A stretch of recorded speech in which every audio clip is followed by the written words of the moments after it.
துணைக்கு தன் இதயத்தை அனுப்பி வைக்கிற தாய் தந்தையுடைய பாரம்பரிய வழங்கி நல்ல வாய்ப்பினை வழங்கிய திருமலை பள்ளியின் செயலர் ரத்தினரால் மன்னர் அவர்களுக்கு வாழ்த்துக்களையும் நன்றிகளையும் தெரிவித்து வந்திருக்கும் அனைவருக்கும் வணக்கம் வணக்கம். நம்ம கன்னியாகுமரி மாவட்டத்தில் நாகர்கோவில் பட்டணத்துல மாணவன் ஒருவன் படிக்க வளமில்லாமல் படிப்பை எல்லாம் நிறுத்திவிடு என்று தந்தையும் சொல்ல அந்த மாணவன் தன் திருமறை பள்ளி ஆசிரியர் சொல்லி கலந்து நிற்க அந்த திருமறை பள்ளி ஆசிரியரும் தன் சொந்த வளத்திலே அவரை படிக்க வைத்தார். அது மட்டும் இல்லடா தம்பி, படித்து முடிச்ச அந்த இளைஞருக்கு வேலை ஒன்று வாங்கி கொடுத்தார். ஆன்லைன்ல வேலையா, கம்ப்யூட்டர்ல வேலையா, எம்எல்ல வேலையா, நாட்களும் கிடந்தது. கார் வாங்கினா, கோம்பு வாங்கினா, கோல்டு வாங்கினா.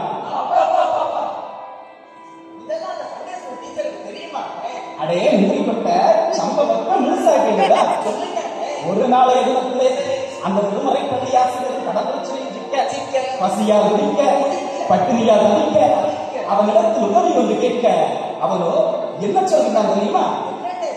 அட அதிகலட்ச கிழவா, நான் என்ன படிச்சிருக்கேன் தெரியுமா? நான் என்ன பட்டம் வாங்கியிருக்கேன் தெரியுமா?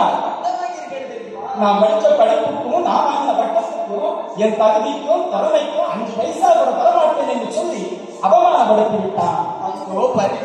இப்படிதான் இந்த உலகத்தை நன்மை செய்தவர்களுக்கும் தீமை தலைவிரித்து ஆடுகிறது.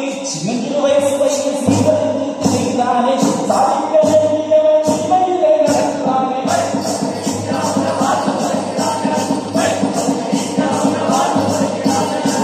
பக்தியும் படகாட்டி பழகி மணி வாங்குறாங்க.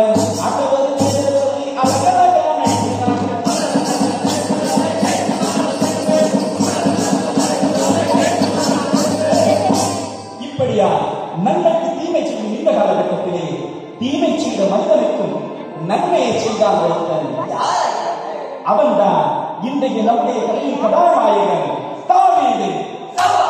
இப்படியா தீமை செய்த சவுலுக்கும் நன்மை செய்த தாவீதின் வாழ்க்கை வரலாற்று தீங்களை பொறுத்தும் தீமையை விரும்பாத பக்தி என்ற தலைப்பிலே ஜோரா ஒரு கதை சொல்கிறோம். பூலா என்று கேட்டுக்கொள்க. கிறிஸ்துவத்தில் சுமார் 1300 ஆண்டுகளுக்கு முன்பு ஒரு நாள் இஸ்ரவேல் தேசத்திலே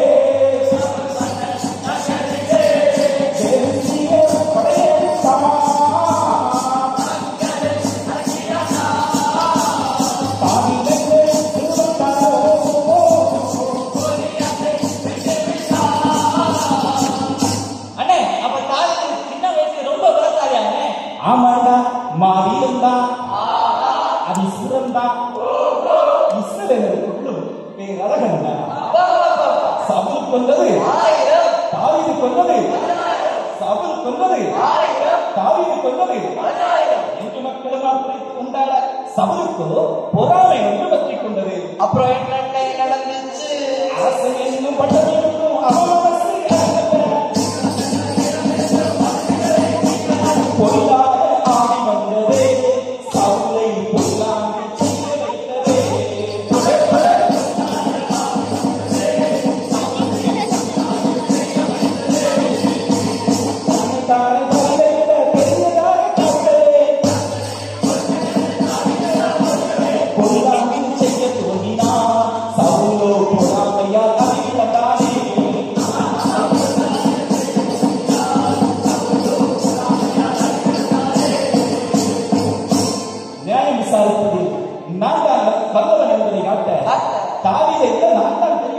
நிரூபிக்க அவன் தாவீதை கொல்ல திட்டம் தீட்டினான்.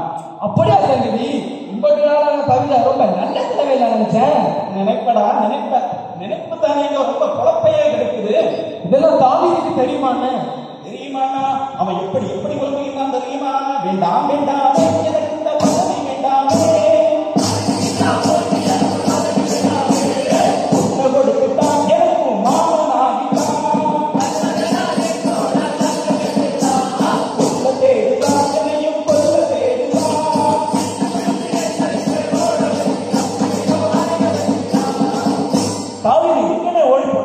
எட்டு திசையும் ஓடோடி அலைந்தான். 8வது இடமா எங்கேறி காட்டுக்கு நேராய் ஓடி போனான். பாவண்ணே தாவீது தப்பே பண்ணாம ஓடி அலைஞ்சிருக்கான். தாவீது ஓடி போன செய்தியை கேட்ட சவுலோ என்ன செய்கின்றான் தெரியுமா? தாவீதை என்று காட்டிட நம்ம சவுலோ தாவீதை கொண்டு சாய்த்திட நம்ம சவுலோ தேடி வந்தான், ஓடி விரைந்து வந்தான்.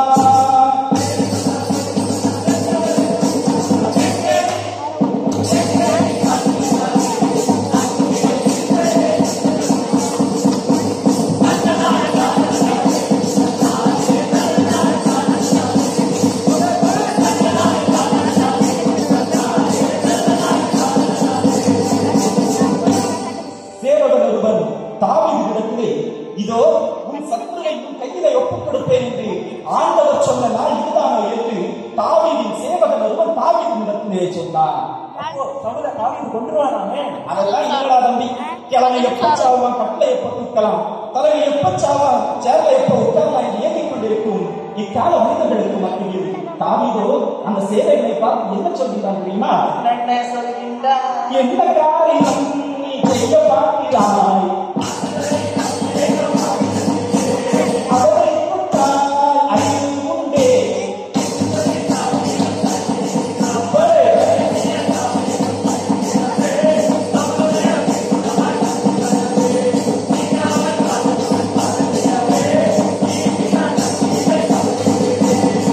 அரும்பட்டதோ சாதை போக்கள்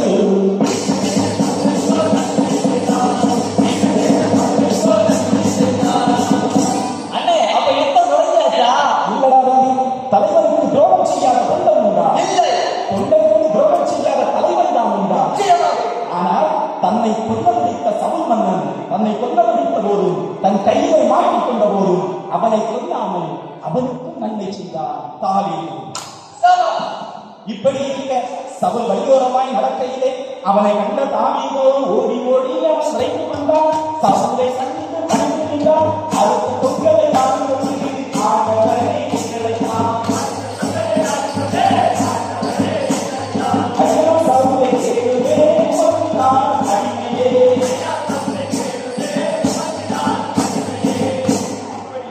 தாவீதோ சவுலை பார்த்து, ஆண்டவரே, நான் உமக்கு விரோதமாய் தீங்கு செய்யவில்லை, என் மீது கள்ளமில்லை, தவறவில்லை, என் மீது குற்றமில்லை, நான் உமக்கு எந்த விரோதமும் எந்த தீங்கு செய்யவில்லை என்று கதறுகிறான். இப்போதாவது சொல்லி புரியுறாங்க. தாவீது கையில் இருந்த சாவை பொங்கலை பார்த்த சவுலோ எப்படி கவனிக்கிறான் தெரியுமா? இஸ்ரவேல் யாக்கோபு மர்மதேன தாவீதே நீதி நான் அவரையே நியாயவானை அடக்கவில்லை தீமை நான் நன்மை நான் சவுல் தாவீதை பார்த்து, தாவீதே, நீ என்னை காட்டிலும் நீருமா? நான் உனக்கு தீமை செய்தேன், ஆனால் நீ எனக்கு நன்மை செய்தாய். இஸ்ரவேல் ராஜபாரம்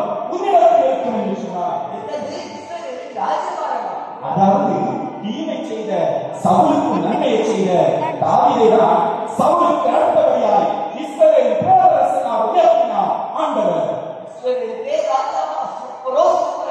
வேதம் சொல்லுகிறது சங்கீதம் 37:27 தீமையை விட்டு விலகி நன்மையை எங்களுக்கு நிலைத்திருப்பார். ரோமர் 12:21 நீ தீமையினாலே வெல்லப்படாமல் தீமையை நன்மையினாலே வெல்லு. என்னை கேட்கும் அன்பு தேவனே, சற்றே சிந்திப்போம். தன்னை சிலுவையில் அறைந்து தீங்கு செய்த மக்களுக்கும் பிதாவினிடத்தில் பரிந்து பேசிய இயேசு கிறிஸ்துவின் மாதிரி நம்மிடத்தில் உண்டா? தன் கணவன் பிரகாஷ்வாட்சை மற்றும் 2 பிள்ளைகளை கொண்ட மக்களை மன்னித்த லாவி சமையார் பக்தி நம்மிடத்தில் உண்டா? சற்றே தீமைக்கு தீமை செய்தார், பழிக்கு பழியேற்று வாழ்ந்தார், அழிவு என்பது சாத்தியமே. தீமை செய்தவருக்கு நன்மை செய்தார், தவறு